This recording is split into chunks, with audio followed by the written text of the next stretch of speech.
אוויר הרים צלול לקיים וריח אורני נישא ברוח ארבעים עם כל פעמוני ובתרדמת אילן ועבר שבויה בחלומה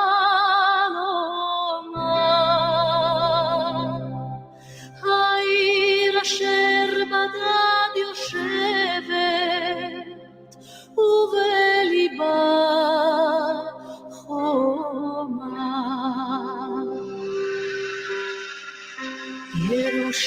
ירושלים של זהב ושל נחושת ושל אור הלא לכל שירייך אני כינור ירושלים של זהב ושל נחושת ושל אור הלא לכל שירייך אני כינור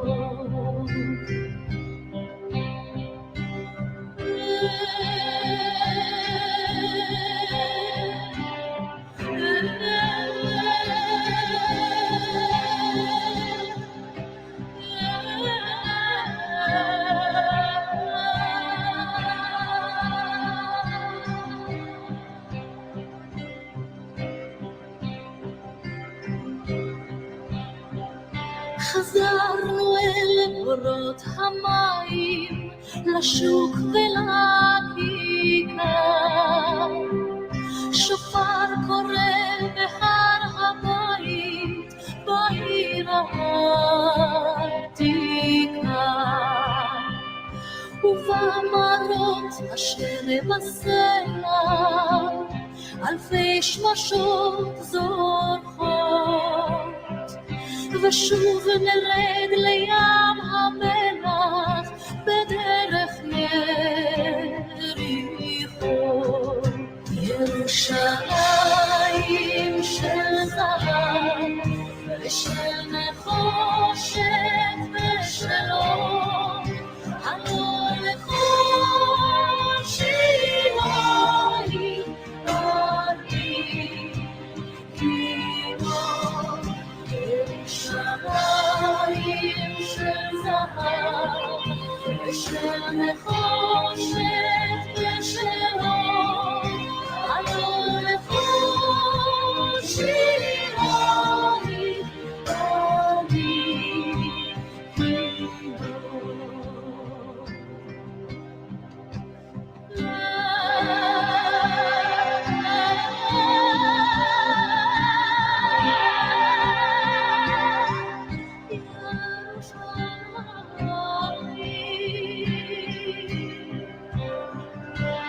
בבואי היום לשיר לך ולך לקשור כתרים.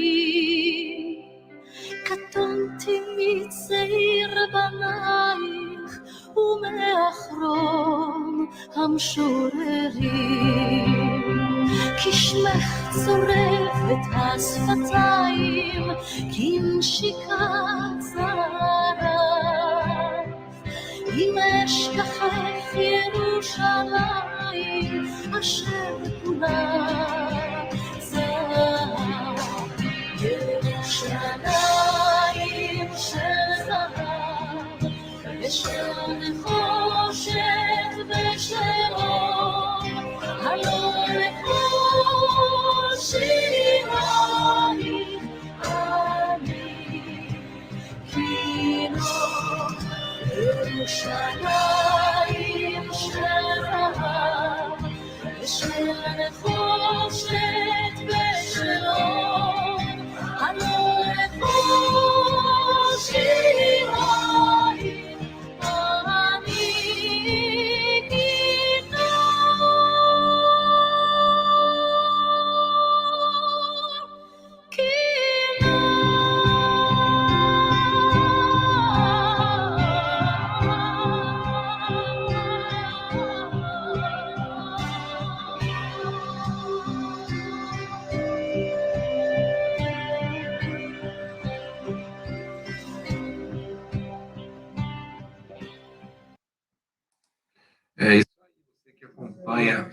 Deixa eu tirar isso aqui. Você que acompanha a gente aqui no Papo Raiz, né, através dos canais do Super Papo Raiz, muito bom dia. Eu estou gravando esse vídeo hoje porque no horário rotineiro, né, domingo pela manhã, eu vou estar aí envolvido com trabalho e não vou poder estar aqui com vocês ao vivo. Então, quando você receber esse vídeo, se estiver assistindo esse vídeo, eu já estarei viajando por aí. Coloquei esse hino, na verdade, essa canção, né, que fala da cidade de Jerusalém, porque não é coincidência algumas coisas que Deus faz, né? Uma delas é essas coincidências, entre aspas, entre os assuntos da lição e alguns assuntos contemporâneos que nós temos. Um dos assuntos urgentes que eu quero conversar com vocês hoje, a lição fala da eleição de Israel, fala também, quer dizer, não fala, mas é uma coisa que se mistura histórica e teologicamente, que é o que mais importa para nós aqui, a questão do conflito entre Israel e Palestina. Então, ao longo do debate da lição de hoje, eu vou falar algumas coisas aqui com vocês a respeito desse conflito. Não sou dono da verdade, é uma coisa, um terreno espinhoso, é muito acirrado, né, esse diálogo, ou falta de diálogo, né, entre israelitas, né, ou israelenses, como o pessoal gosta de chamar hoje, judeus, e palestinos, também é uma designação muito discutida, inclusive do ponto de vista histórico, mas a gente vai falar disso daqui a pouquinho, tá bom? Nesse momento eu gostaria apenas de continuar louvando ao Senhor através desse hino Deus de Israel, e aí eu volto para a gente orar e continuar com o nosso estudo da lição.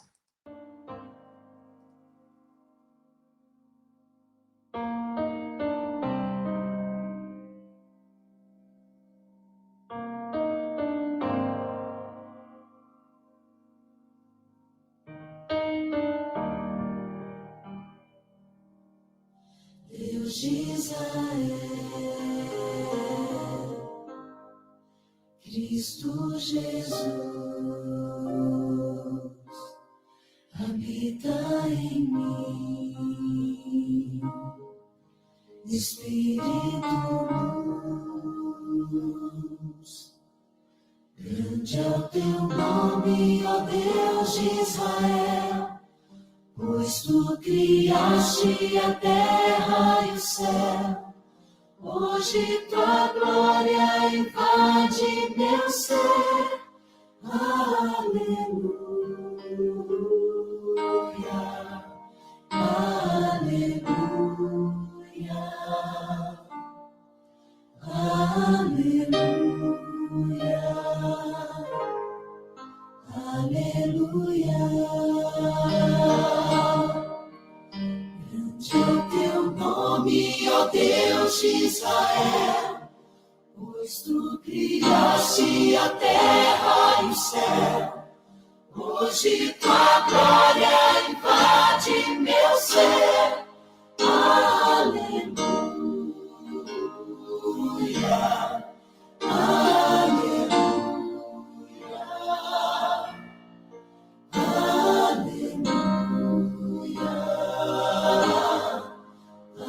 aleluia. Grande é o teu nome, ó Deus de Israel, pois tu criaste a terra e o céu. Hoje tua glória invade meu ser. Aleluia, aleluia, aleluia.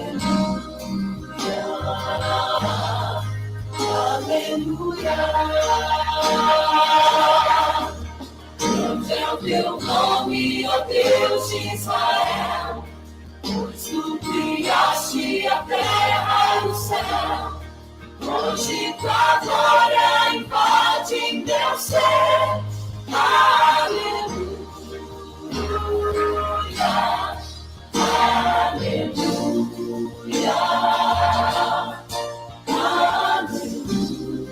aleluia, aleluia.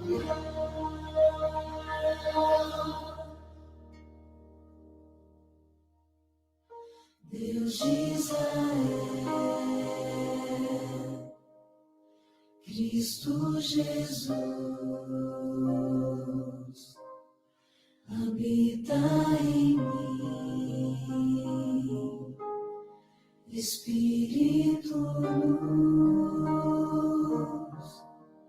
Deus de Israel, Cristo Jesus, habita em mim, Espírito luz.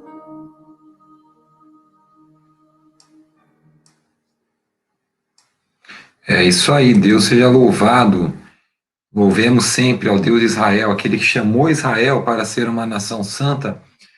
E, evidentemente, nós sabemos hoje que todos aqueles que manifestam fé em Cristo Jesus, em todos os sentidos, não em certo sentido, né? Mas em todos os sentidos, eles fazem parte de um conceito maior que muitos teólogos chamam de Israel espiritual, né? Há quem não concorde com isso, obviamente. Pode ter certeza, tudo que a gente fala aqui tem um monte de gente que discorda, né? A gente não é dono da razão aqui.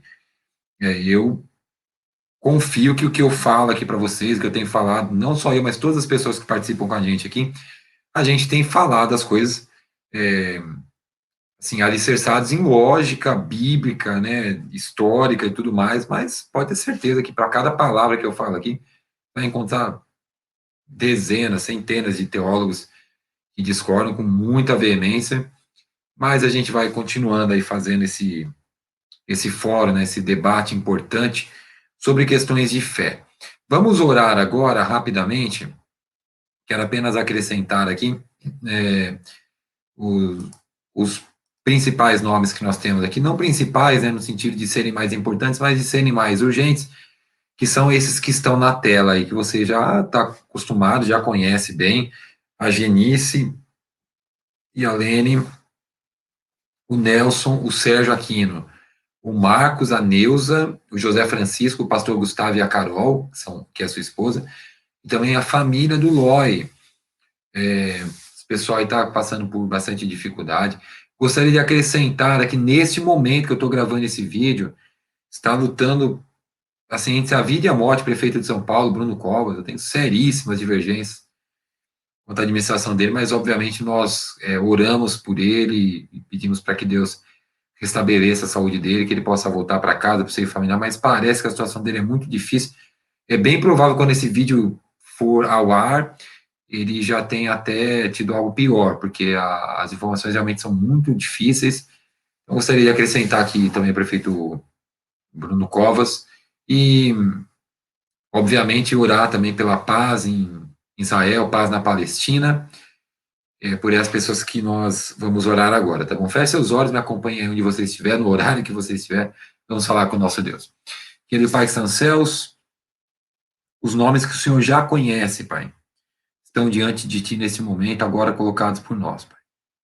Nós lhe pedimos encarecidamente, Senhor, que o Senhor haja poderosamente na vida de todas essas pessoas que nós citamos, para que elas, os familiares, possam ver um grande milagre, possam se render completamente a Ti e à Tua vontade, Pai. De maneira especial, queremos pedir para o prefeito de São Paulo, prefeito Bruno Covas, está numa situação muito difícil, praticamente irreversível. Aliás, segundo a equipe médica, irreversível.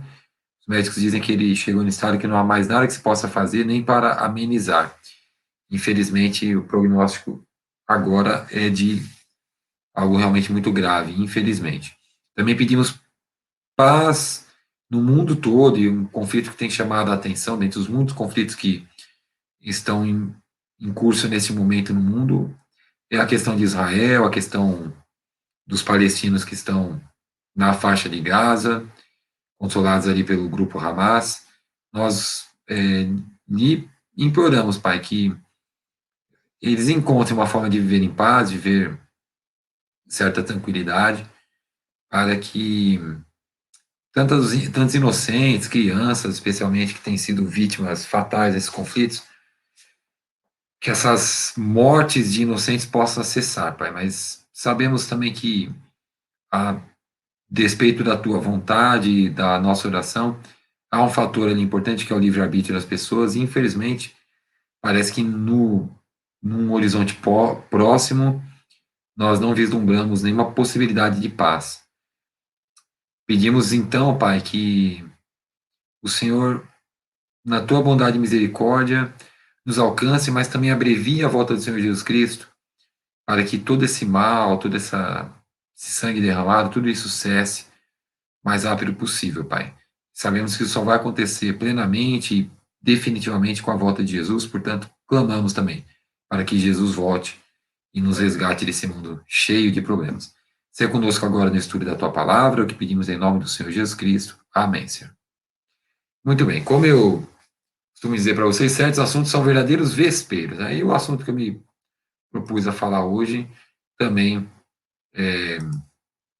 não deixa de ser um, como diriam alguns colegas nossos, que eu vou fazer agora é enfiar a mão no formigueiro, né? Possivelmente, sem luva, serei muito massacrado aqui, mas a gente faz aquilo que a gente acredita. Olha só, a lição desse domingo fala da eleição de Israel, e no capítulo 7 de Deuteronômio, verso 7, Deus esclarece, nós já lemos isso outras vezes, né? Por que, que ele escolheu Israel? E ele fala assim: não vos teve o Senhor afeição, nem vos escolheu, porque fosseis mais numerosos do que qualquer povo, pois éreis o menor de todos os povos, mas porque o Senhor vos amava. Para guardar o juramento que fizera a vossos pais, o Senhor vos tirou com mão poderosa e vos resgatou da casa da servidão, do poder de Faraó, rei do Egito. Então, a própria tradição judaica, eles não fala isso, que eles reconhecem na tradição, não na Bíblia, né? A Bíblia não fala isso abertamente, mas faz sentido que Israel foi escolhido porque as outras nações rejeitaram ao Senhor. E tem uma certa lógica, porque Deus não faz acepção de pessoas. Na verdade, Deus escolheu Abraão num tempo em que a idolatria era assim generalizada. A própria família de Abraão era uma família de idólatras. Mas Abraão, junto com seu pai, eles tentaram fugir da idolatria e eles é, avançaram no conhecimento de Deus, até que Deus aparece para Abraão, o chama, se compromete a abençoar Abraão, a ser o seu Deus, e aí Abraão começa essa linhagem, né? Os problemas começam, especialmente quando Abraão, seguindo um conselho muito precipitado de Sara, ele se deita com uma escrava, que era egípcia, inclusive, e com essa mulher ele tem um filho, e esse filho é chamado Ismael. Ismael vai ter muitos descendentes. E embora a gente não consiga, com certeza absoluta, traçar a descendência histórica de Ismael, em relação assim, a todos os povos que hoje se dizem descendência de Ismael, nós sabemos que um grande número de povos árabes, turcos, são descendentes de Ismael. E, portanto, eles são descendentes também de Abraão. E aí começa toda essa confusão. Porque quando as pessoas dizem assim, resolver o conflito na Palestina é fácil, porque Deus prometeu aquela terra toda a Israel, veja, tem uma complicação óbvia, porque nem todo mundo aqui acredita em Deus. Então não adianta você querer resolver um conflito desse dizendo, a Bíblia fala que é de Israel. O árabe lá não acredita na Bíblia como nós acreditamos. E, aliás, tem muitos judeus, inclusive, que não acreditam na Bíblia como nós aqui cristãos acreditamos. Então, assim, imagina, você chegar na ONU e falar, não, ó, essa terra aqui pertence a Israel porque Deus prometeu. Não dá risada da tua cara, porque eles não acreditam em nada disso. Então, embora seja verdade, certamente esse argumento não vai resolver o conflito. Ele até piora o conflito, porque ele acirra ainda mais os ânimos. Porque, para esses povos se dizem descendentes de Ismael, Israel é uma nação corrupta, uma nação ímpia e tudo mais. Então, quando a gente fala da eleição de Israel, voltando ao tema bíblico aqui, a gente tem que pensar numa eleição funcional. Israel, como nação, tinha uma eleição funcional, e a lição fala isso muito claramente, que era anunciar o conhecimento de Deus para outras nações. Israel falhou em grande parte nisso. Poucos momentos que Israel consegue fazer algo parecido com aquilo que Deus planejou. Na maior parte do tempo, na maior parte da história de Israel, Israel foi muito orgulhoso, e como nação eles é, deixam a desejar nessa questão do relacionamento com os outros povos, que por sua vez, é bom destacar aqui, para não criar mais um sentimento antissemita, não é de longe o meu sentimento, eu amo Israel, amo Jerusalém, eu gosto das coisas de Israel, acho uma nação extraordinária, e eu tenho muito orgulho, uma admiração muito grande por esse povo, por sua história e tudo mais. Então, eu estou longe de ser um antissemita, mas a gente tenta analisar as coisas do ponto de vista histórico, tentando fazer isso da maneira mais precisa, embora não há possibilidade alguma de ser preciso nesse assunto, porque há várias lacunas aí que não se fecham, e há várias versões para essa história também. Seja como for, Israel falha, e quando nós temos a profecia das 70 semanas, ah, ela, ela tem um momento ali que ele é uma espécie de tempo de misericórdia para o povo judeu. Então, quando Cristo vem, ele ainda está no tempo que Israel era o povo escolhido de Deus, que Deus mantinha o seu pacto com Israel. Esse pacto de Israel ser o seu porta-voz. Mas a partir do ano 34, isso é transferido para a igreja. O apedrejamento de Estevão e a fuga dos cristãos de Jerusalém, que até então só pregavam para judeus. Essa fuga dos cristãos de Jerusalém para os outros lugares próximos, ali, começando por Samaria, depois Judéia, Samaria, depois os confins da terra, é a expressão que a Bíblia usa lá em Marcos, em Lucas e também em Atos, né? A partir daquele momento, Deus continua abençoando Israel, Deus continua protegendo Israel, porque Deus tem um compromisso com Israel, mas Deus não espera mais que Israel seja uma nação de sacerdotes, porque isso foi transferido para a igreja, e cada cristão, hoje você e eu, né, a maioria dos que estão me ouvindo aqui, se houver alguém me ouvindo aqui, a maioria é cristão. Então, veja, hoje, qualquer tentativa que você faça de tentar resolver esse conflito teologicamente, no sentido, Israel é o povo de Deus, essas terras foram dadas para Israel, Israel é o povo da promessa, e depois começa aquela coisa, vai ser construído um templo em Jerusalém. Então, qualquer posicionamento favorável a Israel, baseado nesses conceitos, é teologicamente assim, um erro muito sério. Israel não é mais o povo de Deus, né, nesse sentido de ser uma função especial e tudo mais. Através da pregação de Cristo, toda a nação é povo de Deus, né? Deus comprou, com Cristo, a Bíblia fala assim, comprasse para Deus todos os povos, línguas, tribos e nações. Então, é evidente que não há, nesse sentido, nenhuma exclusividade para Israel. Quando a lição avança aqui no texto, ela fala dessa questão de analisar a ideia da eleição, porque ela cria, né, equívocos teológicos, esses que eu estou tentando combater aqui é algum deles, né, mas cria também um acirramento de ânimos terrível. Esse conflito que a gente está vivendo hoje, ele tem base não na falha de Israel como nação, é, principalmente, mas o erro de Abraão de ter um filho com Agar. Porque a percepção que os povos vizinhos a Israel têm é que Israel, desde que Israel está assentado ali na região chamada Palestina, Judéia e tudo mais, ele é visto como inimigo invasor. Então, os povos vizinhos nunca aceitaram a presença de Israel ali, porque Israel invadiu a terra deles. Isso é um fato histórico. Mas Israel invade nos tempos bíblicos fiado numa promessa de Deus e sob ordem de Deus. Nós cremos nisso. Então, só que você se acompanha um pouquinho de história, você vai saber o seguinte: após a diáspora que aconteceu no ano 70, onde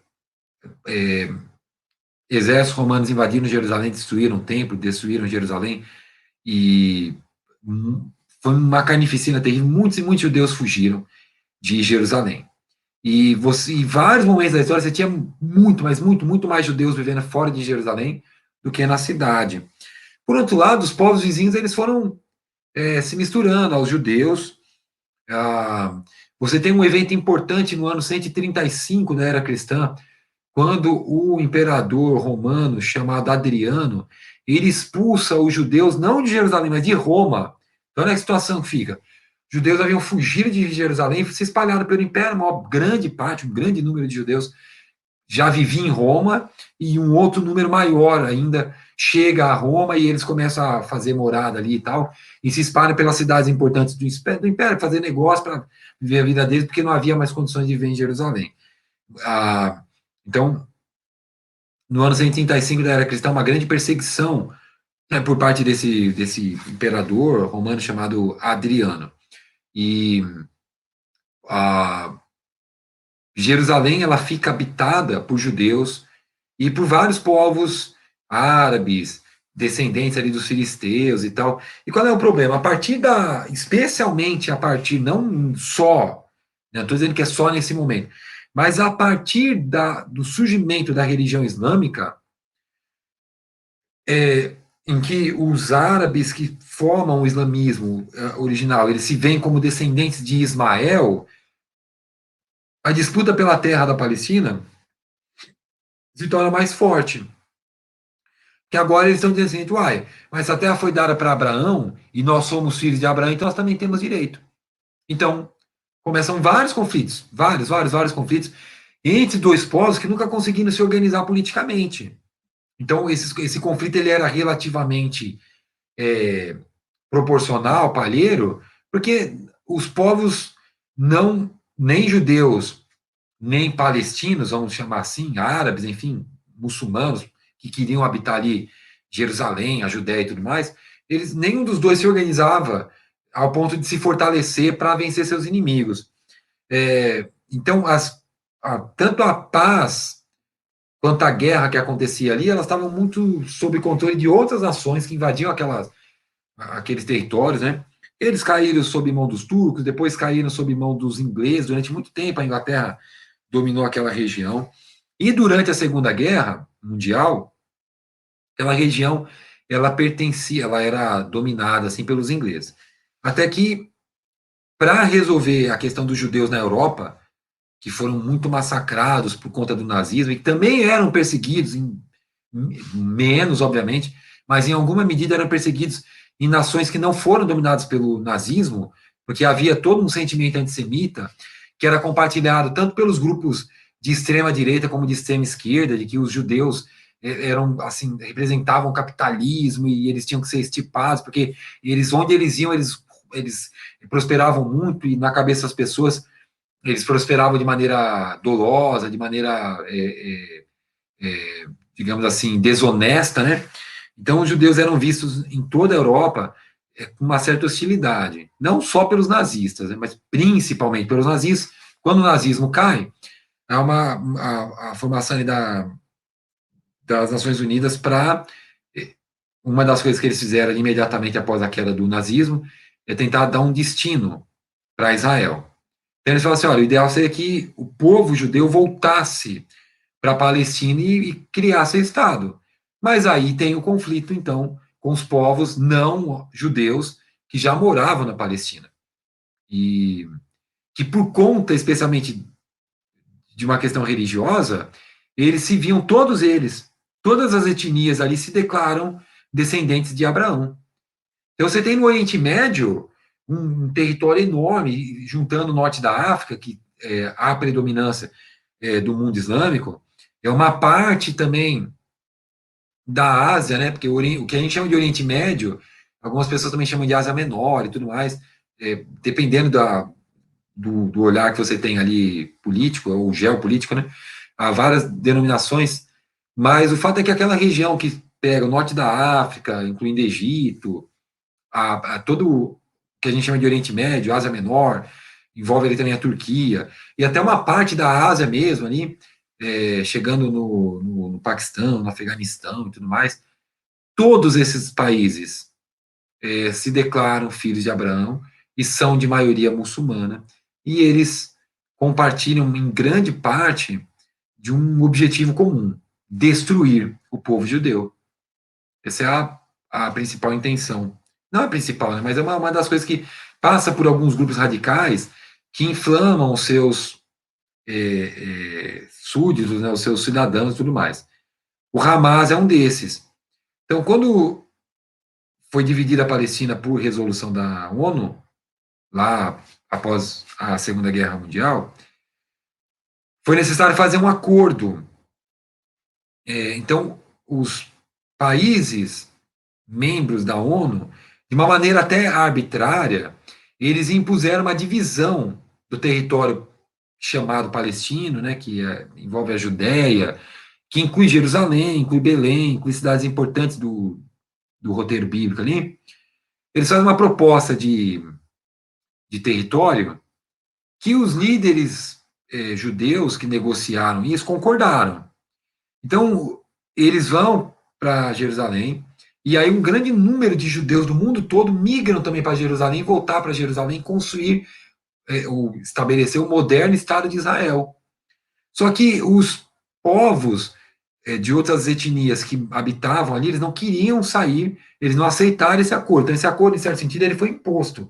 Isso é outra verdade dura, né? Os judeus, no geral, não gostam de lidar com isso, mas foi uma coisa imposta pelas Nações Unidas, embora aqueles povos árabes, palestinos, muçulmanos, enfim, eles não tinham líderes que pudessem representar cada uma daquelas nações para assinar um acordo que abrangesse o desejo e a compreensão de todo mundo. Então, assim, no dia seguinte à formação do Estado de Israel, já começa uma guerra entre Israel e vários países árabes. Depois tem uma segunda guerra também, lá meados dos anos 60, entre alguns países islâmicos poderosos, aí já estados mesmo poderosos, que atacaram Israel, mas Israel com o apoio do Ocidente, especialmente dos Estados Unidos, e com o seu sistema de defesa realmente sempre muito competente, eles conseguem rechaçar esses ataques. Todas essas vezes em que Israel foi atacado, Israel se defendeu e aproveitou para expandir sua fronteira. E aí já é outra reclamação que os povos que hoje vivem na Palestina fazem também. Então, o conflito, ele é político, ele é muito grave, ele tem a ver com religião, mas ele não é teológico, no sentido de que quase nada sobra para Israel dessa concepção que nós temos de Israel como povo de Deus. Não é disso que se trata. Então, hoje, tomar posição em favor de Israel ou em favor dos árabes, dos palestinos, é uma questão, uma escolha meramente política. Né? Hoje, atualmente, se eu for fazer um apanhado aqui histórico de todo esse imbróglio, vai ficar aqui horas falando, não tem condições de fazer isso. E eu nem sei tudo, né? Há muita coisa né, para estudar, e talvez eu tenha até nesse vídeo cometido algumas impressões históricas. Certamente muita gente vai discordar do que eu falei aqui, mas historicamente, Israel expande esse território que era o território inicial, e aí os árabes que ficaram espremidos num lugar chamado faixa de Gaza, que tem a maior densidade demográfica do planeta, são mais de 1,5 milhão de pessoas vivendo num estreito muito, muito, muito pequeno. As condições de vida lá são muito difíceis. Eles se declaram palestinos. Palestina é uma designação muito genérica, porque os judeus também são palestinos, porque eles habitavam a Palestina. Então, dizer assim, fulano é palestino, é genérico, não existe um povo palestino. Na Palestina habitaram vários povos, historicamente, e hoje é essa guerra entre povos muçulmanos.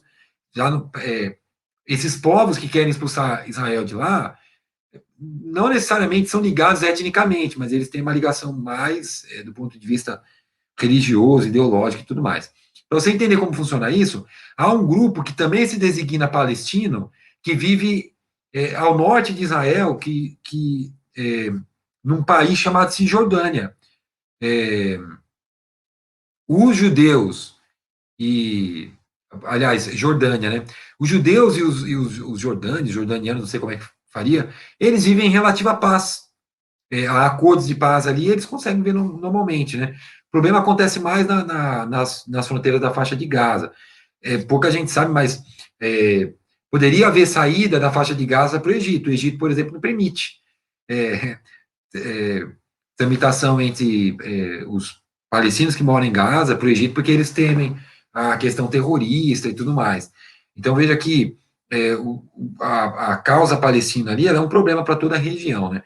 Se fosse uma questão só de território, Israel ocupa menos de 1%, praticamente 1% de todo o território do Oriente Médio. E aí as pessoas dizem assim, os palestinos não têm um lugar para morar porque Israel está ocupando, né? Mas se todas as nações que se dizem simpáticas aos palestinos abrissem seus territórios para receber os palestinos, talvez uma parte do conflito fosse solucionada. Mas para essas pessoas, a solução do conflito não passa por isso. A questão é Israel mesmo, é destruir Israel e tudo mais. Israel vive cercado realmente de inimigos, declarações muito fortes, né, vocês sabem, do Irã, do Afeganistão, de líderes paquistaneses, que falam de destruir completamente Israel do mapa. Então, é um conflito difícil, conflito muito sério, mas, assim, agora eu vou deixar minha opinião aqui, tá? Por enquanto eu só coloquei dados, né? Claro, para mim, é muito cristalino que esse conflito acontece principalmente porque existe um grupo terrorista chamado Hamas, que controla a faixa de Gaza. E esse grupo ele tomou a supremacia da faixa de Gaza, desbancando um outro grupo político que também era um grupo radical, mas que tinha uma certa possibilidade de conversa com Israel, que era um grupo chamado Fatah. Fatah era o grupo do líder palestino Yasser Arafat. E quando o Arafat morreu, né, ele ficou doente muito tempo e tal, e aí houve uma ruptura no comando ali do Fatah, e aí o Hamas, que era ainda mais radical que o Fatah, toma o controle da Palestina e eles começam a radicalizar, não há conversa. Para o Hamas, o diálogo é assim, não ter nenhum judeu lá na Palestina, aí eles concordam, entendeu? E a essa altura, Israel é um Estado democrático, inclusive, né, a única democracia de todas as nações que eu citei aí, de todo o Oriente Médio, a única democracia é Israel, né? Pra você ter uma ideia, Israel é uma nação de percepção tão livre, tão democrática. O parlamento israelense tem árabes, tem palestinos, tem muçulmanos, né? Ele é dividido em vários partidos, existem partidos dentro de Israel. Olha que curioso, há partidos israelenses que são a favor da causa palestina. Você vê como Israel preserva a democracia num lugar em que não há democracia. Num raio assim, de milhares de quilômetros você não encontra uma democracia ali. Então, Israel realmente, nesse sentido, é um oásis. Há muitos palestinos que diariamente, né, não nesse momento porque está tendo guerra, né, mas em tempos de relativa paz, há muitos palestinos que diariamente atravessam a fronteira, eles têm autorização para sair da Palestina e estar em Israel, trabalhar, né, porque eles trabalham lá nas casas de família, ou nos serviços mais simples, né, mais braçais, e podem entrar em Israel todos os dias e voltar todos os dias. Alguns palestinos têm essa autorização, né? Então você pode, por exemplo, se você for um israelense, você pode defender a causa palestina dentro de Israel, você pode ir lá no parlamento judaico e levantar uma bandeira, eu sou a favor da Palestina, Israel é um estado assassino e tudo mais. Certamente, sem sombra de dúvida, se você for um palestino vivendo na faixa de Gaza, você não pode levantar uma faixa dizendo, eu sou a favor de Israel. Você vai ser fuzilado na hora. Então, hoje, o conflito hoje, ele é entre um Estado terrorista, que é o Hamas, e um Estado democrático, que é Israel. Então, na minha opinião, eu não preciso dizer, né? Mas eu acho que hoje, esquecendo essas questões religiosas, esquecendo essa possibilidade, né, que alguns vendem, porque nós temos que defender Israel, porque Israel é o povo de Deus, tudo mais. É uma discussão teológica, religiosa, e que não vai resolver o conflito, você pode ter certeza. Mas, do ponto de vista político, talvez que você precisasse saber para entender de que lado, quem você deveria apoiar, você tem que saber isso.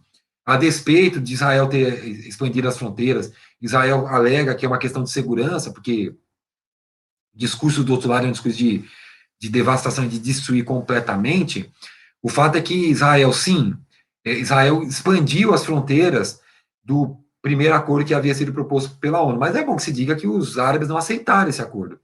Então, assim, eles invadiram, tentaram destruir Israel, não conseguiram. Israel se fortaleceu muito bericamente. Israel consegue, sempre que necessário, que eles entendem que é necessário, eles conseguem acurralar ainda mais esses povos e tudo mais. Então, quando eles são controlados por um grupo terrorista como é o Hamas, a situação para Israel fica mais crítica, mais perigosa, né? São milhares de foguetes lançados, né, para uma nação que se despobre, né? Então há muita reclamação da parte do Hamas, que eles vivem em plena miséria, tudo mais, que Israel não faz nada para ajudar, o que também não é verdade. Israel envia muita ajuda humanitária para a faixa de Gaza. Inclusive, algumas ajudas israelenses têm que entrar por outros países, porque muitas vezes eles não aceitam a ajuda que vem de Israel. Então, a despeito dessa reclamação de que Israel ou que a faixa de Gaza vive na miséria, curioso que o Hamas consegue dinheiro para fazer foguete, para conseguir armas, né? Se eles pegassem dinheiro todos que eles recebem, esse patrocínio todo que eles recebem para fazer guerra e resolvessem aplicar ali em comida, em saneamento básico, talvez a faixa de Gaza fosse um lugar melhor. Seja como for, hoje é muito difícil ser um palestino, por assim dizer, um palestino que vive na faixa de Gaza. É absolutamente compreensível, do ponto de vista de um pai palestino que perdeu o seu filho, é compreensível esse rancor que eles têm de Israel, somente porque eles crescem ouvindo isso, assim, toda a propaganda que é feita ali pelos grupos que controlam a faixa de Gaza, é uma propaganda muito dura, né? Eles pegam desenhos do Ocidente, mudam as falas e transformam os judeus em inimigos, assim, e aí vão ensinando as suas crianças a matar judeus e tudo mais. Há vários vídeos, várias reclamações nesse sentido. Então, falando ainda só mais um pouquinho da parte política, para encerrar, o conflito é sério, ele é difícil, ele parece realmente insolúvel, mas tente tirar da sua cabeça que você vai solucionar, que você vai dar alguma ideia de solução para esse conflito. A gente não vai solucionar nada, que nem ninguém ouve o que a gente fala, né? Mas não se iluda com esses termos religiosos e teológicos, porque não faz a menor diferença. Do ponto de vista teológico, é até equivocado fazer essas ilações, né? Hoje é um conflito político e as pessoas tomam suas posições, né? Cada um tem as suas posições. Eu conheço muita gente boa que é totalmente favorável à causa palestina e que também quer que Israel, o Estado de Israel seja diluído, né, completamente, que se forme um outro Estado lá, que seja um Estado palestino e que não seja controlado por judeus. Tem muita gente boa que quer isso, que eles acreditam que Israel é uma nação muito má, que fez muita coisa errada e tudo mais. Tem toda uma guerra de propaganda e de narrativa e tudo mais. Voltando para a lição, desculpa, foi longo, né, o debate aqui, mas voltando para a lição, e em relação a essa eleição de Israel, ela deixa de ter essa função a partir do ano 34, por ocasião da profecia das 70 semanas, e ela é transferida para qualquer pessoa, qualquer indivíduo que proclame o evangelho de Cristo. Olha, aquilo que os judeus falharam, infelizmente falharam de maneira bem forte, bem evidente, nós hoje somos convidados a fazer, que é levar o conhecimento de Deus para todas as pessoas, tá bom, pessoal? O vídeo ficou longo, eu tangiversei bastante do assunto, mas é um assunto que está em voga, se tiver paciência de ouvir. Você chegou até aqui, que você teve paciência de ouvir, né? Possivelmente ninguém tenha chegado até aqui. Mas eu me despeço de vocês, tá bom? Espero que quando esse vídeo chegar até vocês estejam bem e a gente possa continuar estudando. Na segunda-feira, estarei aqui com meu amigo José Walter, segunda-feira, dia 17 de maio, estarei aqui com meu amigo José Walter para continuar estudando a lição da Escola Sabatina, tá bom, meus amigos? Fiquem com Deus. Obrigado pela paciência de quem me esperou até aqui. Se você não teve paciência, eu compreendo perfeitamente. É muito chato ficar me ouvindo falar. A gente volta aí. Até a próxima. Fiquem com Deus, tá bom, pessoal? Um abraço. Continuem orando, continuem estudando a Bíblia e continuem, enfim, estudando, aprendendo. É importante para vocês, para a família de vocês, tá bom? Um abraço e até lá.